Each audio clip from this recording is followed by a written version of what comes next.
السلام علیکم۔ میں امید کرتی ہوں آپ سب خیریت سے ہوں گے اور خوش و خرم ہوں گے۔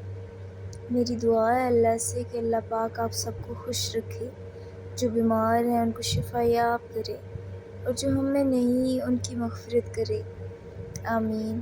آج پھر میں آپ کی خدمت میں ایک واقعہ لے کے حاضر ہوئی ہوں۔ چلتے ہیں واقعے کی طرف۔ ایک سچا واقعہ بیان کر رہی ہوں۔ میرے ابو کی خالہ کے گھر دوسری منزل میں تعمیر ہو رہی تھی۔ ابھی چھت کا لنٹر ہی ڈلا تھا کہ ان لوگوں کے ساتھ عجیب و غریب واقعات پیش آنے لگے۔ ان کے گھر کسی بھی افراد پہ اچانک ہی کوئی چیز حاوی ہو جاتی اور وہ زور زور سے بولنے اور چیخنے چلانے کے ساتھ گھر کی چیزیں وغیرہ توڑنے لگ جاتے۔ پھر ان لوگوں نے کسی بزرگ سے رابطہ کیا تو انہیں معلوم ہوا کہ گھر کی تعمیر کے دوران ان سے جنات کا بچہ مر گیا ہے، اس لیے وہ ان کے پیچھے پڑ گئے ہیں۔ اب میں آپ کو وہ واقعہ بتاتی ہوں جو ان لوگوں کی وجہ سے ہمارے گھر اور ہمارے ساتھ پیش آیا۔ میرے ابو کی خالہ کے گھر والوں کو کسی فنکشن میں جانا تھا، لیکن ان کی ایک بہو کی طبیعت خراب ہو گئی۔ فنکشن میں جانا بھی ضروری تھا اور بہو کو اکیلا گھر پر بھی نہیں چھوڑ سکتے تھے، تو دوسرے رشتہ داروں کے انکار کے بعد ہمارے گھر چھوڑ دیا گیا۔